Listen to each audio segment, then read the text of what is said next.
Это гениально. Я даже не знаю, на что это похоже. Знаешь, есть палка, есть ягоды, и тебе нужно из этого что-то слепить. Мне кажется, ее можно съесть просто вот из тазик. Я создаю концепцию, которая отражает взгляд, наверное, ресторатора, создателя места в десертной карте. Всем привет, меня зовут Аня. Добро пожаловать на мой YouTube-канал. Здесь я рассказываю все про кондитерское дело и как на нем зарабатывать. Сегодня мы с вами в таком очень интересном и уютном месте. Это ресторан «Флёр» на Чистых прудах. Он открылся где-то в 2020 году и уже в 2021 попал в список Мишлен. Сегодня у нас, точнее мы в гостях, точнее можно сказать, в гостях у прекрасной Ирины. Она здесь кондитер и разрабатывала здесь линейку десертов для этого ресторана. Но Ирина не совсем привычный кондитер в нашем понимании, потому что она не работает full-time на кухне. Она именно работает как кондитер на фрилансе консультант, да, в области консалта.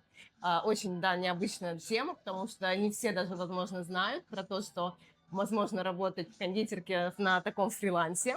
Сегодня нам Ирина расскажет, что же это такое, и, может быть, после этого видео вы посмотрите и подумаете, да ну нафиг эти торты дома на заказ, пойду в консалт. Ну что, возьмите чаек, кофеек, и мы начинаем.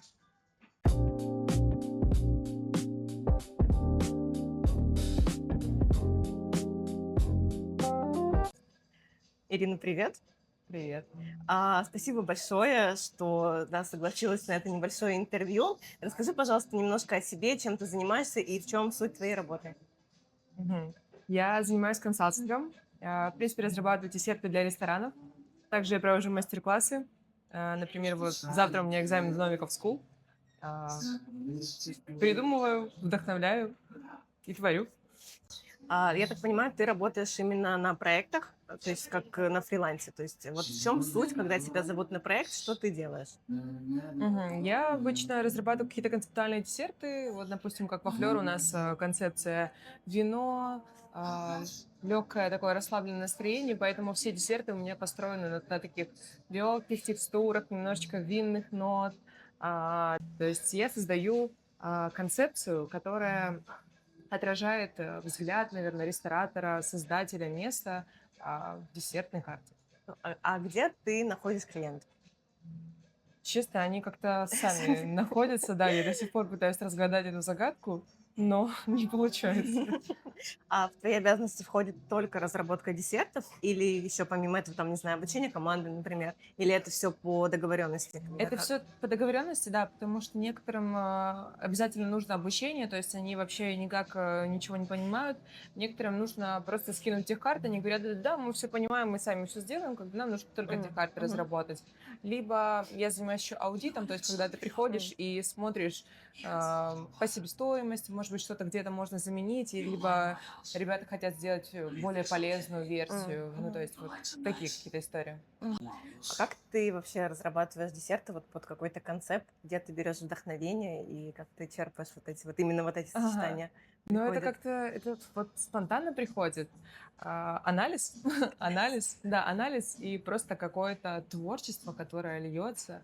Есть проекты, да, которые прям сложно идут, прям вот тяжело. А так, в принципе, все строится на базовых сочетаниях, плюс какой-то, ну, какая-то изюминка. Допустим, я беру рецепт тирамису и добавляю его кэроба, смородины. Допустим, сегодня у нас будет такой десерт. Там за основу классическое тирамису, в которой я добавила черную смородину, хрусткий шоколад и кэроб. Это такой аналог какао. Да, мы сегодня с вами обязательно попробуем десерт. Ирина нам более подробно расскажет, потому что для ресторана «Флёр» как раз-таки Ирина разрабатывала эти десерты, и мы с вами обязательно их сегодня попробуем. Бывало ли такое, например, что вы все разработали уже, и клиенту вроде, ну, на бумаге условно понравилось, когда приготовили, и вы такие, типа, ну, это вообще не то, что мы хотели. Давай по новой, Миша. Все. Слушай, Или у такое меня была сложно? недавно ситуация такая, что, ну, у меня все, благо, закончилось на этапе просто разработки, то, что я разработала десертную карту, прописала все вкусы с учетом пожеланий заказчика и получила в ответ, ну, это не то. То есть, ну, не то. и на вопрос, что не то, сказали, ну, не то. Все не то, все не то. Да, и ты просто такой, ну, не то, и ты не понимаешь, что конкретно. То есть ты даже не можешь понять, в какую сторону тебе двигать. В итоге, когда я уже выяснила ситуацию, ребята просто не хотели говорить, потому что они думали, что моя работа заключается в том, что я должна это вот, ну, силой мысли придумать, Сейчас посмотрим. что они хотят, потому что если они мне скажут, тогда за что они мне тогда платят? Ну Я же да. должна придумать. Ну да, ну вообще, да, мне кажется, Да, в вот это таком... очень странная ситуация Но мне была. кажется, это не так просто, потому что это, во-первых, очень большая роль отводится именно коммуникации с клиентом, Мгм. потому что здесь не только нужно, да, что-то приготовить, что понравится, но ты же должна понять, что нужно приготовить. Да, конечно. Соответственно, для этого тебе нужно изучить полностью клиента, прокоммуницировать с ним, узнать. Мне кажется, это довольно, ну, такая трудоемкая, Мгм. по сути, работа очень. Да, это сложно. Вот. А почему именно в эту сферу ты решила идти, а не, например, там, не знаю, не создать свою кондитерскую, например, вот именно в консалт? Но, наверное, в будущем я, конечно, мечтаю создать. Я очень люблю мороженое, и я хочу создать свою Золотарев? галерею. О, Да, мы и- придем. Я обожаю Европу, и вот это вот их ларьки с мороженым, это просто восторг. И возможно, когда-нибудь это будет у меня. Ну так мне этим нравится заниматься, во-первых, потому что у меня идет взаимодействие с большим количеством людей. Я очень много коммуницирую, мне это важно. Я не люблю стоять на одном месте, и мой уровень КПД гораздо выше, чем стоять просто в одном ресторане. Вот. Ну, что для тебя, наверное, самое трудное в этой работе? С какими челленджами ты постоянно сталкиваешься во время работы? Самое трудное, наверное, находить заказчиков, потому что я, правда, я не знаю, как этим управлять, и это такой неконтролируемый процесс, и иногда очень сложно предсказать вообще какую-то свою финансовую стабильность, то есть ты постоянно на этих качелях находишься. А каких сейчас вот запросов больше? На что? Вот сейчас с какими в основном запросами приходят? Сейчас в моде, мне кажется, русская кухня Русская начинает. кухня? Да, то есть русская кухня, но всем хочется интересно. То есть все не хотят делать какие-нибудь классические медовики, Наполеоны. Все хотят, да, как бы вот что-то такое интересное. Вот сейчас, допустим, мы открываем проект русской кухни с уклоном на прям супер старую русскую кухню. То есть, когда у тебя условно нет продуктов, у тебя, знаешь, есть палка, есть ягоды, и тебе нужно из этого что-то слепить. Вот. И мы там прорабатываем позиции, они все без сахара, но при этом, да, с использованием исключительно русских продуктов.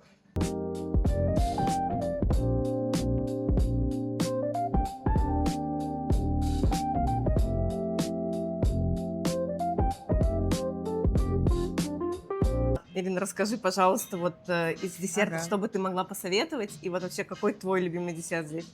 Мой любимый десерт — это, конечно же, вот этот матча-чизкейк. Матча-чизкейк с соусом на основе цитрусов. Я там использую маракуйю, лимон, юдзу Надо бы... и добавляю немножечко джина. Да. Мы берем точно матч-чизкейк. Да, мы берем мне- точно сет конфет. Но вот я вижу тут какое-то слово купуасу. Это Да. не ругательство, надеюсь? Нет, купуасы, на самом деле, это очень классная история. Я его попробовала, наверное, года 3 назад впервые. В конфетах сегодня попробуем и масло купуасу, и мякоть купуасу. Она обладает вообще супер невероятным Ничего вкусом, себе. который невозможно повторить, А вот правда. они, я так понимаю. Да, вот это вот они. Ну, выглядит, конечно, вообще супер просто. В общем, давайте пробовать. У нас получается вот этот соус, как правильно назвать, да? Да, С джином и маракуйей. с маракуйей, Джином джином, и лимоном, юдзу, да, и немножечко лайм. Ой, вот эта вот текстура вообще, конечно. Да, сам чизкейк у нас плюс-минус классический, правда, мы немножко добавляем кокосового молока а-ля матча на кокосовом. Какая нежная текстура. Матча вообще не перебивает абсолютно. Она очень так флёр. Ну, флёр, как Флёр. ресторан, да. То есть нет вот прям супер яркого вкуса матча, когда ты ешь и думаешь, блин, одну матчу поел.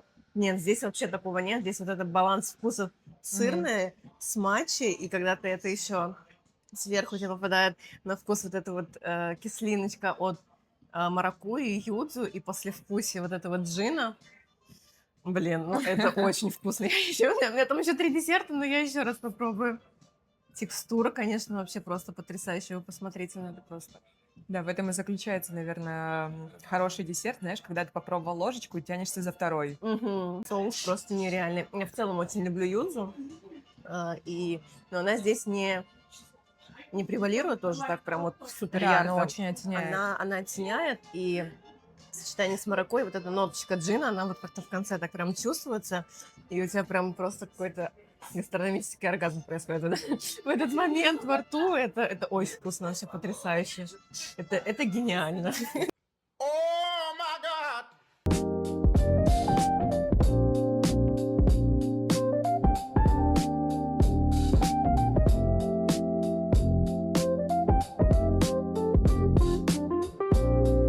Та-та-та-та-та. Вот эту штучку тебе нужно будет разбить, поэтому можно подснять покрупнее. Тоже ложкой, да? Да, ты ее прям разбивай. О, ну секас. Это прям очень-очень красиво. А лучше съесть вместе со всем или Конечно, сначала? да, тебе нужно прям разбить этот шоколад и зачерпнуть все. О, у нас внутри черная смородина, да? Нет, Нет? черная смородина только в этой конфетке, да. Ну, именно У сюда, нас, внутри конфет. Да. Тирамису просто нежнейший, ну, очень прям. И, кстати, вот какао, как в тирамису, я прям очень А много тут не не какао, чувствую. тут кэроп. Вот, я чувствую, что он. Да, он И такой вот получается, необычный вкус вместо, дает. вместо какао там посыпка кэроба, да? Или вообще внутри Нет, там прям тирамису нет? пропитка из кэроба, то есть там нет Прям кофе, как в пропитка. тирамису, да. Я люблю тирамису называть просто текстуру, знаешь, когда у тебя влажный Я бисквит поняла. и крем на основе маскарпоне, то есть не на сливочном сыре, как все любят сделать, а такой вот воздушненький, тающий Да, маскарпоне. да, крем вообще воздушный. Вот я и чувствую, что мы сказали тирамису, но я не чувствую кофе. Да. И я такая, так, думаю, еще раз, нет, надо еще раз все вместе. Это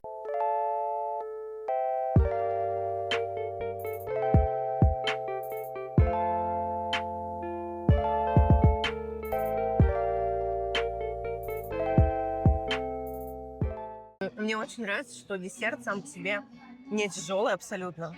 То есть, мне кажется, тирамису, оно чуть-чуть потяжелее все равно, возможно, за счет вот я крема. сливки не использую, да, то есть у здесь не меня сливок? тут аэрация происходит за счет белков. Я люблю поняла. использовать белки для облегчения, для более Мгм. чистого вкуса. Сливки я не очень люблю. Ну вот Тирамису. да, я и чувствую, что здесь вкус абсолютно не забит. И ты здесь чувствуешь как раз вот эту текстуру, черную смородину, да, там? Да. Черная смородина. И вот эта вот шоколадка чуть-чуть. Такой финальный штришочек, когда она тебе попадается, и все вместе. Это вообще супер нежная, она не приторная абсолютно, она настолько сбалансированная, что мне кажется, ее можно съесть просто вот, не знаю, тазик. Ну, потому что, да, здесь нет вот этой тяжести от сливок, и вот эта воздушность, ты просто ешь и наслаждаешься каждым вкусом, который есть в этом десерте. Это просто нереально гармонично, правда, очень. Да. Ну что, мы как раз сейчас приближаемся к конфетам. Они у нас с купуасу внутри, как нам Ирина сказала, и корпус тоже у нас из купуасу. А еще там есть васаби. И вот как раз Ирина рекомендовала есть сначала с конфеты, где есть васаби немножечко. Конфеты я тебе рекомендую есть ложкой, потому что они без корпуса, как ты можешь заметить. То есть это такой... в Японии, по-моему, любят называть это нама-шоколад. Это когда у тебя условно, ну, если на русский язык переводить, просто ганаш без корпуса.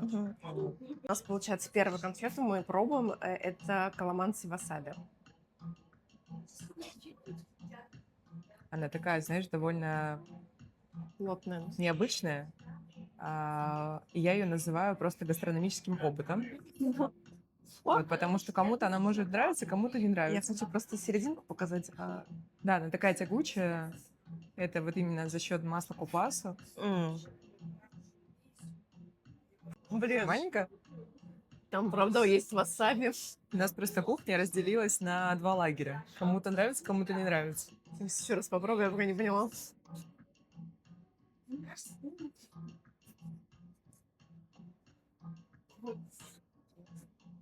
Получается, вот это ганаш, да? Да, это условно ганаш на белом шоколаде с добавлением Каламанси? васаби и... Пюре. Нет, васаби чистое Каламанси васаби. пюре. Каламанси пюре и маракуйя пюре. Если ты не знаешь, что там есть васаби, так визуально, конечно, ну, ты даже не ожидаешь, что оно там будет, а потом ты берешь... Но здесь, получается, это все в ганаш вмешано, то есть тут нет отдельной ничего там Да, начинки, да. ну, в центре, например. Ну, это очень интересное сочетание, потому что каламанси классно сочетаться с васаби. Здесь, получается, сначала именно каламанси вкус, и потом уже подключается васаби, и он остается таким немножко шлейфом. Вот Да. у меня вот это так происходит. Интересный вкус. Я не могу сказать, что это невкусно. Нет, это очень вкусно. Но я говорю, что вот, может быть, потому что я васаби, не сказать, что я любитель васаби. Вот, для меня это, ну, для нас это, наверное, непривычная история. И, но это интересный экспириенс в любом случае. Попробовать, я еще раз попробую, потому что, говорю, я вот до конца пока не определилась, на Я чьей говорю, это стороне. такой, знаешь, больше гастрономический опыт, просто Да. расширить какую-то свою вкусовую палитру, посмотреть, как можно, и кому-то это нравится, кому-то это нравится, это абсолютно нормально. А получается, ганаш тоже на масло купасу, да? Да, да, вот именно бархатная текстура такая Вот. тающая, это благодаря вот этому маслу. Да, вот я и чувствую, что если, допустим, это было бы ганаш обычно же масле делают, сливочном, Ну, и масло какао. и масло какао, да. И оно, мне кажется, все равно так пожестче, как будто бы. А здесь он такой прям вот как... Мгм. Такой прям... Помадка. Да, помадка. Так, это у нас корпусная конфета, я так Нет, понимаю, она не нет? корпусная, тут просто сверху наша фирменная печать, какао зачеркнутая. Я поняла, я думала, она корпусная. Да, я Всё, тебе рекомендую ее просто для удобства разрезать ножом, потому что темный шоколад, он такой все равно поплотнее, но он у тебя все так же растает во рту. Мгм.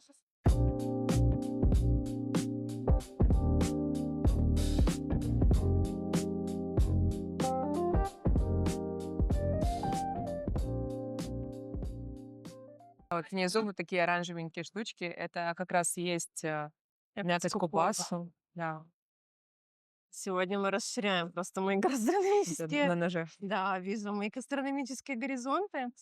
Я уже поела, мы на Филиппинах с вами поели уже торт с картошкой. Само? Торт с картошкой. Там есть такой фиолетовый овощ, уба называется, и они добавляют его везде. Во все блюда, во все сладости, во все напитки. Просто это вот национальный продукт. Прикольно. И они, ну, для нас это, ну, для нас непривычно. У них я еще взяла торт такой, знаешь, с каким-то, я даже не знаю, типа натертая вот эта картошка, и они вот из него сделали начинку, типа, знаешь, в собственном Мгм. сифона или что-то вот такое было. И ты реально просто вот, ну, то есть как поел картошки просто.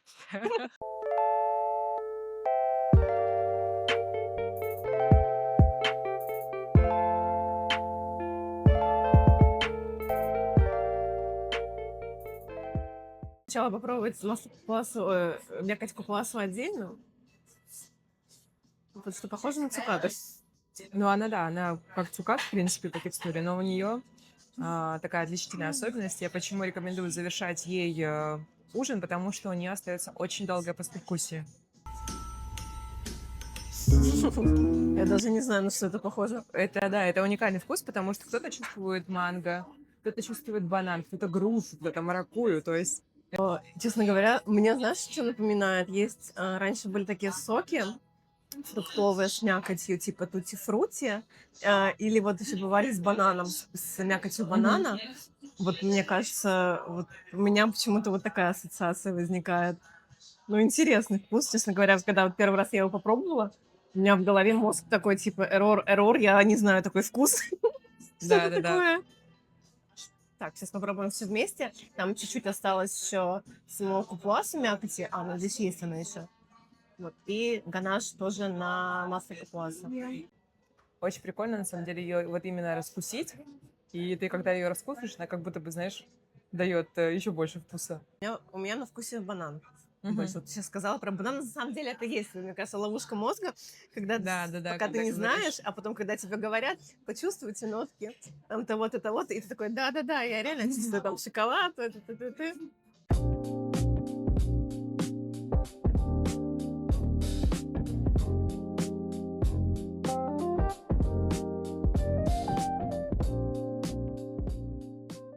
И напоследок, что бы ты могла посоветовать кондитерам, которые тоже хотят работать в консалте, но пока не решаются идти в эту сферу?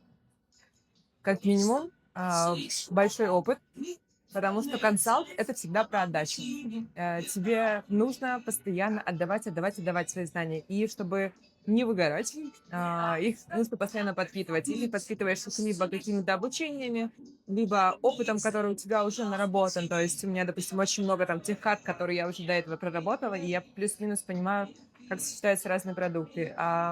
Я не рекомендую идти в консалт, когда вы занимаетесь домашними тортами и решаете вдруг заниматься ресторанами, потому что рестораны — это не только про придумывание десертов, это про команду, это про какой-то менеджмент, это про фуд-кост, то есть там очень-очень много процессов, и чтобы их понимать, нужно как минимум проработать год-два на кухне, это как минимум. А вообще где-то этому обучают или где ты вот сама училась этому? Или это все в процессе опыта приобрела? Смотря кому как. Кому-то нравится обучение. Обучение — это, конечно же, ты сокращаешь время себе, но важно найти правильное обучение, потому что сейчас обучение в интернете Да, просто непочатый край. да, только деньги Да, скрывать. но вопрос, кто как учит и чему учат, это, конечно, надо уметь фильтровать. Поэтому лучше, чем реальная кухня, вас не научит ничего. Понятно. Опыт и еще раз опыт. Ира, еще раз тебе огромное спасибо сегодня за эти прекрасные десерты, за этот разговор, что поделилась информацией и своим опытом с нашими зрителями. Вообще, я в восторге, на самом деле. Десерты для меня это был абсолютно новый какой-то гастрономический опыт. И видно, что в этих десертах ты вложила весь свой опыт, все свои знания, которые ты знаешь, и чувствуется вот твой необычный, нестандартный подход и умение работать с необычными ингредиентами. Это вообще, это просто потрясающе. Если здесь будете в Москве, и вы хотите разнообразить свой разнообразить гастрономический опыт или в целом просто попробовать классные, вкусные, необычные десерты, то welcome сюда.